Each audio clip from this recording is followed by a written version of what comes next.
tak mau ku hidup di luar tutur kata firman. Terima kasih Kak sudah datang di Secret to Keep. Bagaimana? Canggung-canggungnya sedikit ya? Oke. Mengawali podcast kita hari ini mau dibuka dalam doa begitu atau? Oke. Kita kakak yang pimpin doa. Mari kita bersama berdoa. Kami bersyukur berterima kasih kepada Amin Allah di surga karena kasih-Mu dalam kehidupan kami. Sehingga Tuhan kami ada di pilihan kami di podcast Keep. Kiranya Kamu berkati setiap pribadi kami agar apa yang kami berbincang hari ini benar-benar berkenan di hadapan. Terima kasih Tuhan, dalam nama Tuhan Yesus kami sudah berdoa. Amin. Amin. Oke. Nah, hari ini kita mau bincang-bincang mengenai KTB di masa pandemi. Oke, di sini bersama kami Kak Naldi ya. Ini alumni angkatan 15. Saya sendiri Kurniawan, angkatan 2018. KTB di masa pandemi. Menurut Kakak, kendala di masa pandemi saat KTB itu apa sih? Kalau kendala KTB di masa pandemi itu banyak sih sebenarnya, tetapi hal yang paling sulit itu ketika kita sangat diberlakukan tentang social distancing, di mana kita terbatas untuk keluar. Nah bahkan ketika kita mau KTB itu banyak dari anggota KTB itu tidak datang ke Palu, bahkan masih ada di kampung karena pandemi saat ini, sehingga ya harus melakukan secara online, dan online pun juga itu sangat sulit. Apalagi Palu sekarang PPKM level 4 begitu ya? Oke, iya, sangat berkendali sekali. Oke. Kita lanjut ke pertanyaan berikutnya. Bagaimana menghadapi AKK yang slow respon gitu, kalau di chat kadang dibalas, kadang tidak kayak gitu? Nah, kalau kakak sendiri sebagai PKK itu, kalau menghadapi AKK yang slow respon itu yang pertama, ya dari pribadinya kita dulu, kita harus sabar dalam melakukan sesuatu kepada mereka di chat.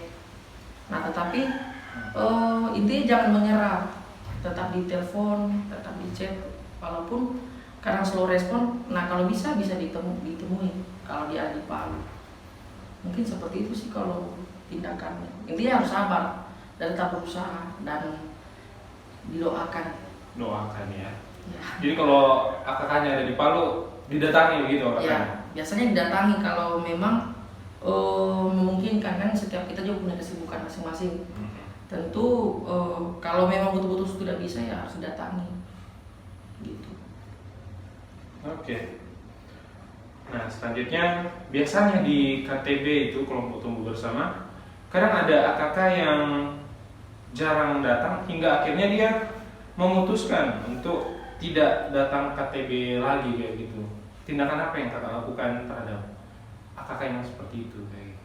Nah, satu prinsip yang harus orang tahu, yang pertama, KTB itu panggilan, bukan sesuatu yang harus dipaksakan.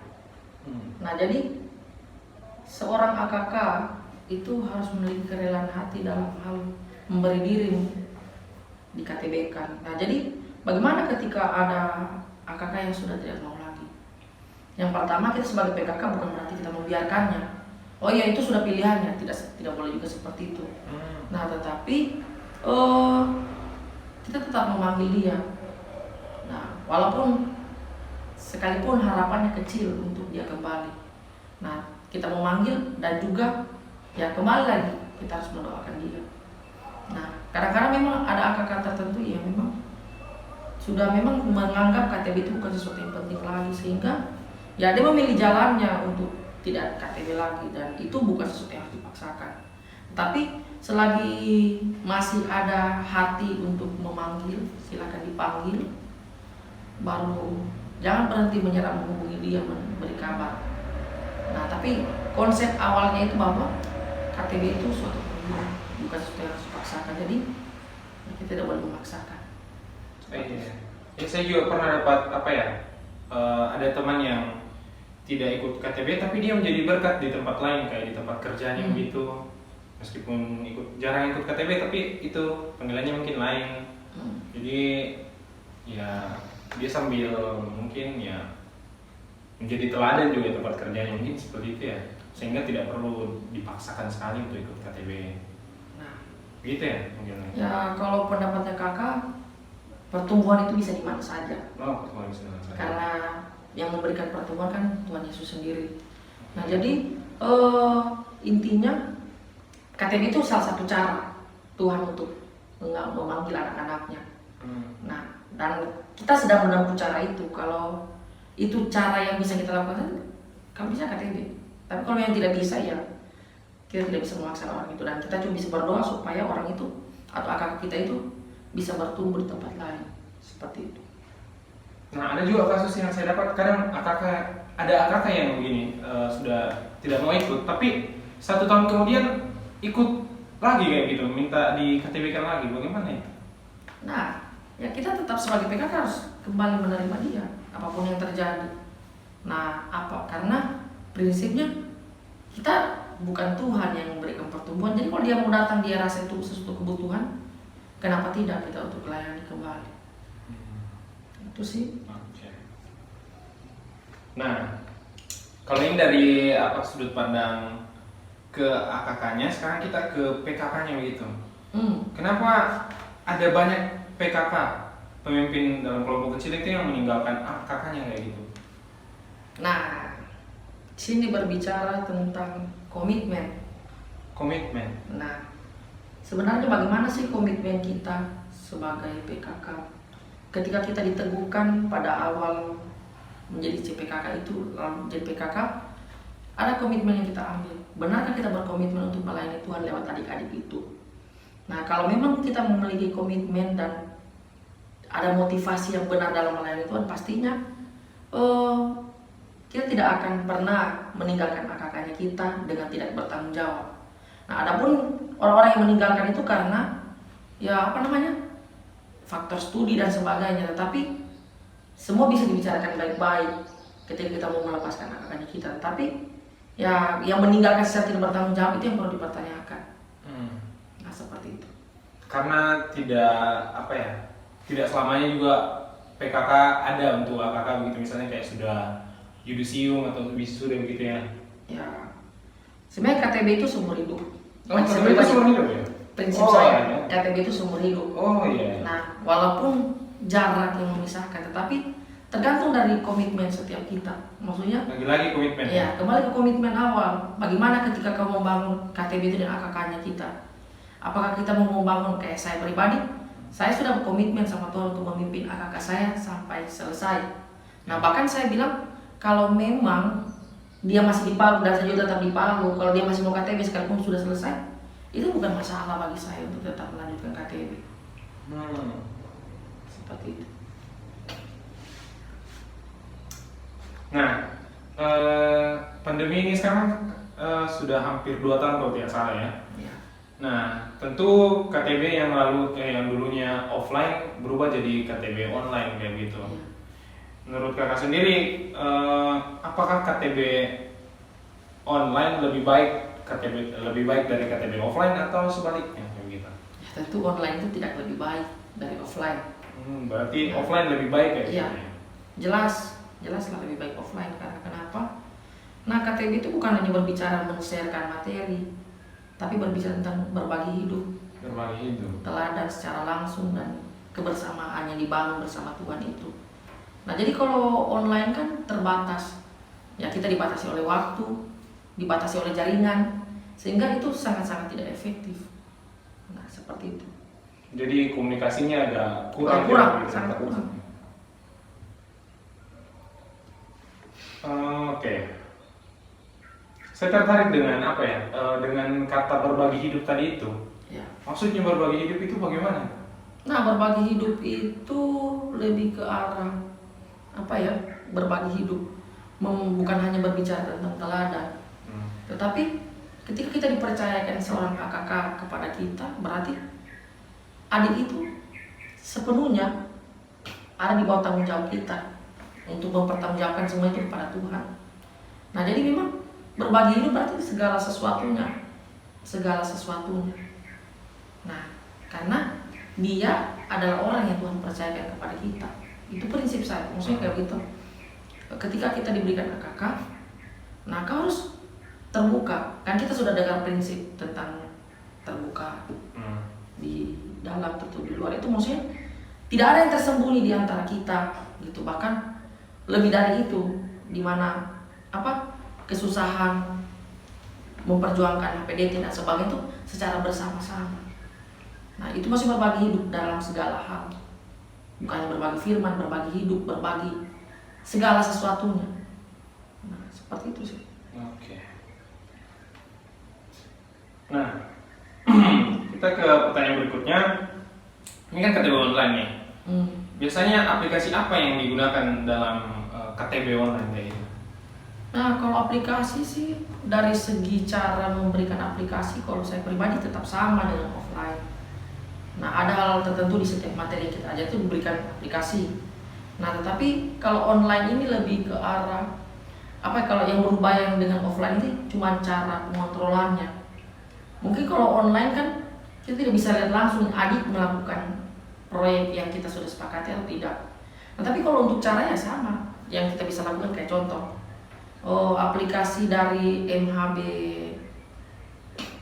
2 umpamanya tentang waktu teduh. Nah tentu itu berbicara tentang saat teduh, bagaimana kita mau menikmati relasi dengan Tuhan. Nah kita tetap sama seperti bagi saya mengingatkan, tetap sama sih caranya. Oke. Nah seperti itu sih. Pengaplikasian dari KTB kayak gitu ya? Ya. Kalau aplikasi yang digunakan saat online kayak gitu, aplikasinya? Oh aplikasi, kalau aplikasi itu Zoom ya? Biasa kalau ada di AKK saya tertentu yang tidak bisa Zoom ya. Nah kalau tidak bisa Zoom, pakai video call. Oke. Kalau video call tidak bisa, video call WA gitu ya? Iya, kalau tidak bisa, telepon biasa. Begitu. Kalau tidak bisa lagi telepon, chat. Jadi segala cara itu bisa kita lakukan untuk KTB gitu. Okay. Jadi KTB itu bukan hanya kita secara langsung ini, bukan hanya Zoom atau video call, bisa juga sambil teleponan gitu ya? Bisa. Ketika kita menanyakan kabar atau mungkin ketika saya pernah lakukan itu kayak hanya lewat telepon saja. Iya. Tapi sambil sama-sama komitmen. Coba buka ayat ini, walaupun dia di sana jauh, tetapi itu tak bisa dilakukan. Nah, jadi kakak pernah menerapkan itu? Saya pernah menerapkan itu.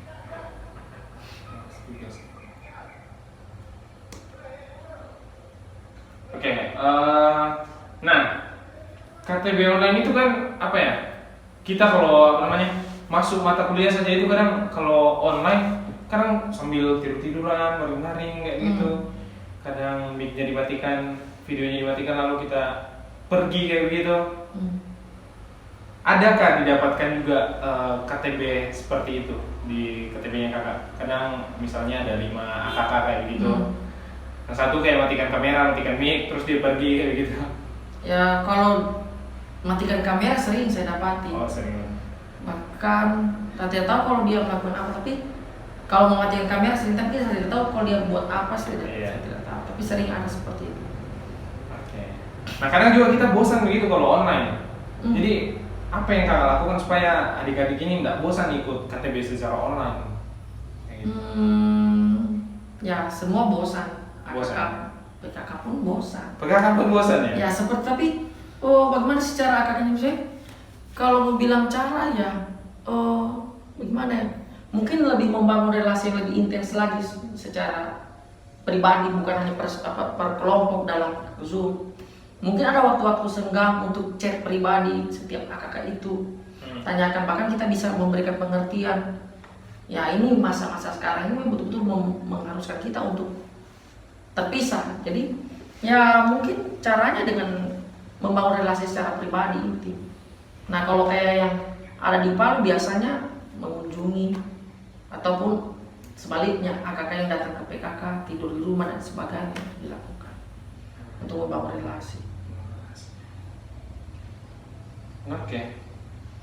Jadi menurut kakak seberapa penting KTB ini di masa pandemi gitu? Sangat penting, sangat penting. Karena, Nah, jadi pada dasarnya kan KTB itu membuat kita semakin mengenal Tuhan, ya, bertumbuh. Nah, kenapa penting? Nah, sebenarnya di masa-masa pandemi ini di mana banyak orang yang sebenarnya dalam keadaan putus harapan, benar kan? ya. Putus harapan. Kenapa online terus? Segala sesuatu yang tidak ada jadi karena online, bahkan banyak yang frustasi karena ini. Nah, sebenarnya KTB itu hadir di tengah-tengah dunia ini, itu sarananya Tuhan untuk menolong orang-orang dalam KTB itu. Nah, jadi KTB itu sebenarnya tempat kita saling menguatkan dalam masa-masa pandemi ini, saling mendukung dalam hal rohani makin intens. Jadi KTB itu hadir untuk itu sebenarnya. Nah, seperti itu. Jadi banyak peran KTB itu bagi saya. Jadi apapun maksudnya keadaannya, KTB bisa menjadi apa ya? Jadi wadah kayak begitu untuk apa namanya? Menemukan solusi begitu kalau misalnya ada masalah kayak gitu ya. Benar sekali. Sama yang dikatakan tadi kakak, karena kita berbagi hidup, jadi kalau ada masalah-masalah bisa diungkapkan di KTB itu, Iya. kita cari solusinya sama-sama. Iya. Oke. Nah, jauh kita bahas mengenai KTB. Sebenarnya KTB itu apa sebenarnya itu? Kalau kakak pribadi punya prinsip sendiri tentang KTB. KTB itu bukan hanya kelompok tumbuh bersama, Tapi KTB itu adalah bukan kumpulan orang-orang suci. nah, Tapi bukan kumpulan orang suci ya. kumpulan Sebagai- orang-orang yang berdosa, tapi yang mau belajar dan mau dipulihkan. Nah, jadi KTB itu di mana ada orang-orang berkumpul yang sedang mau belajar, memperbaiki hidupnya untuk jadi lebih baik dan memuliakan Tuhan. Dan di dalam KTB itu ada proses pembentukan lewat masalah-masalah antar KTB, masalah hidup dan masalah pribadi dan sebagainya. Itu akan kita alami sebuah proses pemulihan di dalamnya, di dalam KTB itu. Jadi KTB itu kumpulan orang-orang berdosa, orang berdosa yang mau. belajar dan dipulihkan oleh Tuhan. Oke, ada lagi kalimat yang menarik bagi saya tadi. KTB ini bukan kumpulan orang-orang suci kayak gitu. Tapi kadang kalau kita kumpul-kumpul seperti itu, sering berdoa, sering baca firman Tuhan, kemudian berbicara mengenai firman Tuhan, kadang ada saja kayak itu orang yang ini begini-begini, ikut-ikut begini, ya mereka juga sering melakukan hal-hal yang jahat kayak gitu. Bagaimana komentar kakak mengenai kalau ada komentar-komentar di belakang kayak gitu, semacam itu? Nah, selama hampir 6 tahun kakak KTB itu, hal-hal seperti itu sering sekali saya dengar. Sering terjadi, baik itu dari faktor dari keluarga, bahkan dari keluarga pun. Dari keluarga pun ada. Keluarga, bahkan juga dari orang-orang di sekitar di kampus juga banyak yang tidak KTB dan sebagainya, banyak yang mengatakan hal seperti itu. Tapi sebenarnya kalau saya pribadi, saya orangnya yang tidak terlalu memusingkan apa yang orang katakan. Tetapi yang pertama, Tuhan yang tahu hatinya setiap kita. Nah, bukan berarti Tuhan tahu hati kita juga seenaknya dalam KTB. Ya tentu kita dituntut untuk memberi teladan kepada banyak orang. Nah, jikalau orang pun mendapati hal itu, ya kita berusaha untuk memperbaikinya sebagai koreksi kita, bahwa memang KTB itu orang-orang yang mau belajar, bukan orang-orang yang memang sudah bilang berdosa, yang berdosa terus di situ, tidak juga. Nah, itu tidak jadi berkat juga bagi orang sekitar. Bahkan kayak ada bilang, kenapa harus KTB? Hanya bikin lapat studi. Ada yang seperti itu. Nah, saya pun bisa membantah hal itu sebenarnya. Nah, di sisi lain banyak orang melihat seperti itu, banyak orang yang pelayanan sehingga terhambat studinya. Tapi ya saya pribadi saya bisa membantah itu karena itu saya bisa membuktikannya. Nah, oleh karena itu ya bagaimana cara kita bahwa apa yang orang katakan janganlah sampai benar. Jadi berusahalah untuk terus bertumbuh dan menjadi berkat bagi orang-orang di lewat KTB itu. Oke. Jadi meskipun akademik itu kita tergantung dari dirinya kita sendiri. Kalau gitu. Pelayanan, akademik, organisasi, yang penting semuanya beriringan kayak gitu. Ada juga orang yang tidak berorganisasi tapi terhambat juga akademiknya Iya. karena itu tidak diperhatikan kan. Iya, betul sekali. Tergantung manajemen. Nah, selanjutnya ini pertanyaan terakhir. Kenapa banyak KTB yang tidak jalan kayak gitu? AKK-nya ada, oke aman. PKK-nya ada kayak gitu. Tapi nggak jalan kayak gitu. Mungkin bisa dikoreksi dari setiap pribadi yang ada. Apakah KTB itu menjadi sesuatu yang penting bagi hidupmu?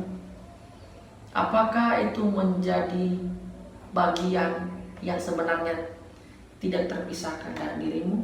Atau KTB itu sekarang hanya merupakan sebuah rutinitas karena kita di UPMKIP, Harus kita harus KTB. Apakah hanya sebatas itu? Nah, ketika kita melihat KTB itu hanya sebatas itu, ya ogah-ogahan pasti. Nah, bahkan kita bisa menyepelekan KTB itu, bahkan bisa menomor berapakan KTB itu, karena ya itu tidak melihat KTB itu sesuatu yang penting lagi. Tidak menjadi sebuah prioritas. Prioritas yang penting. Nah, ada banyak prioritas di dalam hidupnya kita, tapi kalau kita melihat KTB itu adalah cara Allah untuk memulihkan hidup kita dan melihat itu bagian dari hidup kita, seharusnya kita memperjuangkan KTB itu apapun yang terjadi. Nah, jadi memang harus komitmen. Kembali lagi, kawan, bagaimana komitmenmu ketika memberi diri menjadi seorang AKK dan memberi diri sebagai seorang PKK? Bagaimana komitmen? Akankah kamu memperjuangkan baik kau sebagai seorang pengurus, sebagai seorang AKK yang bukan pengurus? Apakah hal-hal itu makin menghambatmu KTB atau tidak sebenarnya? Nah, jadi pada dasarnya kembali ke diri orang-orang itu. Sebenarnya bagaimana kamu melihat KTB itu penting tidak bagi diri? Saya yakin kalau kau tidak melihat itu sebagai sesuatu yang penting lagi, tidak akan pernah ketemu walaupun waktu yang diberikan Tuhan 1 minggu itu banyak lowongnya, jadi tidak lowong karena memang tidak penting lagi. Gitu. Jadi gitu. KTB itu penting. KTB itu penting. Jadi bersyukurlah kamu kalau masih KTB. Iya kayak gitu ya. Oke, itu aja. Terima kasih untuk sharing-sharingnya hari ini Kak. Mudah-mudahan banyak yang nonton, kemudian menjadi berkat bagi orang-orang yang menonton kayak gitu. Ini saja mungkin sharing-sharing kita sama Kak Aldi kayak gitu. Jadi terima kasih untuk teman-teman yang sudah menonton sharing ini, podcast ini. Mudah-mudahan menjadi berkat bagi kita semua. Oke, kita mau tutup dalam doa lagi kalau gitu ya. Kalau gitu saya yang tutup dalam doa. Kita satu dalam doa, kita berdoa. Terima kasih Bapa dalam kerajaan surga. Saat ini kami sudah menyelesaikan sharing-sharing kami. Engkau berkati, semoga apa yang kami lakukan hari ini boleh menjadi berkat bagi diri kami, bagi orang lain di sekitar kami, sehingga nama Tuhan selalu kami puji dan permuliakan. Berkati kehidupan kami, berkati anak-anak yang ada di UPMKIP, berkati hidup kami semua ya Bapak. Ini doa dan pengharapan kami, dalam nama Tuhan Yesus kami sudah berdoa. Haleluya, amin. Amin. Terima kasih banyak Kak Aldi. Oke. Sampai jumpa. Dah.